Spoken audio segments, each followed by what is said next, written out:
Okay, I'm back from the UK and it is time for another weekly wrap up. I did manage to read some things during my trip, even if it was just my 30 minutes of audiobooks, and I managed to finish some books. And I'm pretty excited that I managed to finish some things because I wasn't sure how it was going to go. Our trip was pretty full on, we were pretty busy constantly. I'm hoping to have a little vlog of some of our travel adventures for you. I'm gonna push this down. Later this week, did take some video. I'll probably just like throw it up to some music or something. And I think I have some mini reviews in there of things as I was finishing them, but we'll also get into them here if you'd rather just watch this. So when I had spoken to you the last time on a wrap up, I had finished The Name of All Things and Lucky Day. Since then, I think I had maybe started. No, I hadn't started it yet. I had Bury Our Bones, The Midnight Soil come through on audio, and I started that on the plane on our way to Glasgow. And I was so annoyed with it when I first started it. I was like, oh no, oh no. I was like turning to my boyfriend, I was like, I'm so annoyed with this book. I don't think this author's writing is for me. Like, I was so annoyed. And we talked about it, and I was like, he was like, maybe just give it a little bit and see how you feel. Because he was like, there's no point in being annoyed. But the plane was like very loud. There was like a lot of people snoring, a lot of things just happening, and I was struggling to focus reading my physical book. I read like 5 pages, and I was like, I can't read physically right now. So I was also very uncomfortable. I will say one thing real quick. The lap like table heights on planes is different depending on different airlines. So Aer Lingus' is like on your knees, and I had to be like hunched over to read my book comfortably or hold it up like this, and I just was not comfortable holding it up like that for so many hours. Icelandair, which I normally fly, or British Airways, their lap is like kind of rib cage. You can't really see, but it's like rib cage height. So it's more of a comfortable height for me. Like, I was like writing in my journal, like holding my book up the last time I flew either of those airlines. So something to keep in mind. I found it was just one of those things. So I listened to Bury Our Bones, The Midnight Soil. I was like, I'll give it to 50%. And if at 50% I'm still annoyed with it, I will DNF it. 50% mark hit, and I was like, okay, I'm liking this story. I think this is going to be good. I think around 44%. I was like, actually, I'm really enjoying this. Something happened, and I was like, yes, okay, I'm behind this character 100%. And then around like the 60%, 70% mark, things changed again, and I was like, I am no longer interested. It might have been the 35, 40%. I can't remember what it is, but I remember the event. But I won't tell you what that event is because it's a big spoiler. But I was like, yes, okay, here for this character. I got this. And then things changed, and that character changed with a completely like plot twist that I did, or like it wasn't even a plot twist, it was just a change in the story that I was like, I don't get it. Why are we doing this to this character? And I really didn't like it. So I think V.E. Schwab's writing is maybe not for me, because this felt very much the same style as Addie LaRue, and I think the writing style just doesn't work for me as well, because I was just like, I'm not getting enough showing me how the characters are feeling and what they're like thinking. It was all very tell, which doesn't bother some people, but for me, I don't visualize in my head. So if you just tell me something, I don't really feel connected. I need to like feel for the characters, and I do that through like more of a showy type thing. I just didn't really care for a lot of them, especially the 2 characters in the end. I may do a longer review of this because I have some opinions on it, but so Bury Our Bones, The Midnight Soil was unfortunately, I gave it a 3. It wasn't a bad book, but it was not, it really disappointed me. I was whelmed. It was like, So yeah, that's how I feel about that one. Shortly after that, I went back to Hemlock and Silver by Kingfisher, which I actually really loved. This has been my highest rated book so far this month with a 4.5 star. I really enjoyed it. So this is a retelling of Snow White. The fun thing about it is we don't have your typical Snow White pacing. It is not told from her perspective. It is not told from the queen's perspective. It is told from the perspective of a healer of sorts who specializes in antidotes for poisons. The king is convinced his daughter Snow is being poisoned after he's had to unfortunately kill her mother for witnessing her mother try to cut out her sister's heart. And so we have some of the elements of Snow White all in this different way. Our main character is your classic T. Kingfisher heroine. She's large in all aspects. She's tall, she is curvy, she is confident in her skills at her job. She is not so confident in interacting with people, but she has those aspects of all the characters I love, like Mara and from Nettle and Bone, and oh my gosh, I can't remember her name from Sword Heart, but like the characters where they have this distinctive personality trait and it carries through the book and it's not overdone. It's just enough that you're like, that is that character. You can identify the character by the way they speak and their behavior. Her thing is if you start asking her about poisons of any type, she just kind of, it's her special interest and she just kind of gushes. And it was very fun in that aspect. It had some of the things that I liked about the character from A House with Good Bones. It just felt like all the good things about T. Kingfisher wrapped up into one book. I had some things I wished had been a little more here and there, and that's kind of why it was like a 4.5, not quite a 5, but it was definitely up there. It'll probably be in like some of, like, depending on how many numbers of best books of the year, it could be up there, even given that it's not a 5. I really enjoyed it and I do recommend it. It came out today. Oh my gosh, it comes out today. So definitely pick it up if you have a chance. I really, really enjoyed it. I think it's well worth reading. The audio is also really well done and I enjoyed it. So those were the 2 audiobooks I finished. I then started Cosmos, which it's a personal journey, I think, is the subtitle, because it is an updated with intros and forewords audiobook version. And Carl Sagan's wife, who I can't remember her name at the moment, I'll put it up here, does a foreword. And then we also get a foreword from Neil deGrasse Tyson, which I was like, and for some reason Seth MacFarlane reads part of the intro, but it's fine. But the book itself is read by LeVar Burton, and I am absolutely loving it. We're talking about the history of our understanding of the cosmos and how that understanding evolved and how it evolved with the times based on the outward perspectives of society at a given time. And that alone is kind of fascinating. I will give it that scientists in general, like hard scientists, your biologists, your physicists, all of those people, like, we don't always necessarily do a very good job of integrating the social sciences into our understanding of the history. And given that this was written in the 1980s, there are some things that Carl Sagan wouldn't have the same perspective on that we have today. For example, his chapter on Isaac Newton does not highlight the fact that so many other people had to do so much work to keep his life running so that he could make the breakthroughs and discoveries that he made.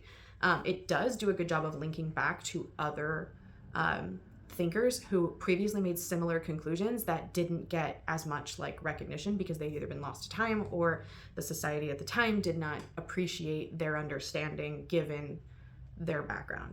He does a really good job, I think, of highlighting the world majority, so thinking of people who are not from white Western European countries, and the groundbreaking stuff that they did that has not been largely included in our understanding of these things when we're talking about it to the random everyday person. Things like the Mayan calendars and their ability to track the sun and all of that stuff, and why different cultures would track the sun and the moon and the location of the stars and their understanding of the relationship of these things to our Earth.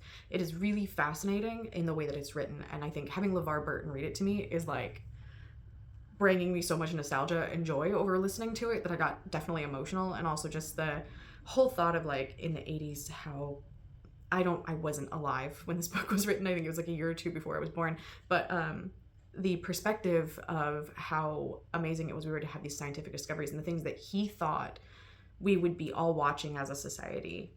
It was fascinating when he was talking about the Mars rover, and I do remember Twitter being like very excited about the Mars rovers and things like that, and he was like excited about he was like thinking that it would be something like the moon landing where the whole United States like tuned in, but given the way our society is, it didn't happen. And those things kind of made me a little bit emotional over our like current day lack of appreciation of the sciences and the intellectualism that is rampant currently. So very good audiobook. I have like an hour and a half left of it. I was hoping to finish it up before I filmed this, but your girl was exhausted yesterday. I fell asleep on the couch at like 7, woke up at 10, went back to bed, and have since been awake since 3:30 in the morning, and I'm very upset about it. My sleep schedule is a mess. So I will be finishing that up probably today while I do some work, which I have to do after I film this. So then I have started Golden Fool. I'm 136 pages in and I have already cried. On the plane. I was crying on the plane on the way home. I did manage to read like 130 pages of this on the plane on the way home, which I'm pretty proud of myself about. I spent the rest of the time listening to the Cosmos because, like I said, the reading position was uncomfortable. My upper back was so sore. I was like, I am too old for this nonsense. I am too old and I don't make enough money for first class. So, anyway, so I'm very excited about that one. I'm really enjoying it. I have been debating some other things to start. When I woke up this morning at 3:30, I was like, oh, maybe I'll read a book. And I was like, oh, maybe I'll try and go back to bed. So I tried to go back to bed around like 4:30, 4:45. I could not go back to bed. Around 5:15, I decided to pick up my Kindle and I scrolled through it to see what I had. And I had remembered that I'd won this, it was an ARC at the time, giveaway for an indie book called Dang It, A Love Story. So I started that because I was like, this will maybe put me to sleep. Maybe it's a little like, it's supposed to be like a cute, wholesome little romance. Maybe it'll put me to sleep. I got angry instead, and it woke me up more. So I think that's part of the problem. I am like 60% sure this book is written by AI. I did not notice the cover was AI because the picture is so small on Goodreads when I entered the giveaway on a whim, and the only picture on Amazon is also kind of small. So I didn't really notice the artifacts for it. I wasn't really looking for it because I wasn't thinking about it at the time, and I guess I need to like really look at books closer before I enter giveaways for them. But this cover is definitely AI. The hand, I'll see if I can put it up here. The hand is atrocious. I was like, oh no, how did I miss this? And I'm reading the book and I'm like, oh my God, this feels, I was like, this doesn't feel like how even a bad book is written. Each day is like the same. And I was like, what are we doing? Why is each chapter ending where it's ending? Why is it then starting with like the same kind of format? I don't understand like why we're doing the same thing over and over in each of these scenes. And I was like, why are we talking about taking a shit like twice already in the first 36 pages? This is weird. Why are we doing this? I genuinely don't understand.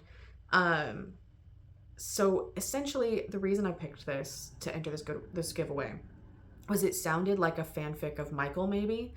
That's the movie with names. Oh my god, what is his name? Anyway, this guy as an angel, and my mom loved it as a kid. I watched so much angel content as a kid because of my mom. And I watched this movie and I have fever dream memory of it where I'm like, was that movie or was that something else? It's all a blur, right? And so I was like, oh, that could be fun. Maybe it sounds kind of like it's inspired by like, what if this happened with a different angel in a different like part of the world at a different time, right? Kind of fanficky. And I was like, oh, that could be fun. So the angel, we're doing Gabriel instead of Michael, and we're doing queer. And we're doing 1936 Kentucky. And it already felt kind of weird. I don't like the way that the character speaks because it feels very forced, of like a aw shucks kind of guy. And I'm not really a fan of it. It felt very uncomfortable. So I may or may not finish it. I went to Goodreads and I was like, okay, what are other people saying? And the author replies to every single review. And that is uncomfortable. They have replied to the 2 negative reviews as well and have been like, stop calling me AI. I am a real person. Like, okay, you might be, but that doesn't mean your book is not. Like, their name is Brighten Blade. And the main character in this book is Brandon Blade, and the main character in their other book is Ethan Blade. I'm like, why do your characters have the same last name as your pen name? That feels weird and feels like an AI thing, right? Like, so I don't know. It feels kind of uncomfortable. One of the reviewers said every day is the same. Every like scene is the same. Every day is the same 4 scenes, and every chapter starts. And not every chapter starts with a character waking up, but every 4 chapters does, which is interesting. And it's like, wake up, breakfast, chores, bed. And that is so far the scene I have seen repeated. It is very weird. I don't quite get it. So I may or may not finish it. If I do finish it, I will only be leaving a review on Storygraph. And usually I only leave reviews, like fully written reviews these days, for ARCs or for indie books, just because I do this instead. And I may start going through and like writing some reviews for all my books. I do tend to like to update my Goodreads midway through the year for some reason. So I don't know if I'm going to finish it or not. If I do, I may do a video on it, but it is such a small book. I don't really think it's on anybody's radar that this is an AI generated book. And it's only got like 13 reviews. So I don't think it's that big of a deal if I review it or not, because I don't think it's something that a lot of people are going to like reach out for and be like, oh my God, I wish I'd known this was AI. Or, oh my God, I wish I'd known this cover was AI. Or why is this author being so weird? Because it's such a small book. So I don't know if it'd be beneficial to anyone for me to actually review it in that way. So I may just DNF it and move on. But that's that book. Beyond that, I am going to finish Cosmos, keep reading The Golden Fool. I don't know what audiobook I have up next. I actually don't have anything from Libby at the moment or anything really on my radar. So when I talk to you next week, I will probably have picked something up. I will probably pick something up. Obviously, I like to have an audiobook in the car. I may pick up Golden Fool and go back and forth between the two. We will see. But I hate the audio narrator for the Tawny Man series, so I probably won't do that. But that's where I'm at. So thanks for hanging out with me for a little bit, seeing what I'm up to. Let me know what you're reading. And I will see you soon with something else. It'll be a travel vlog.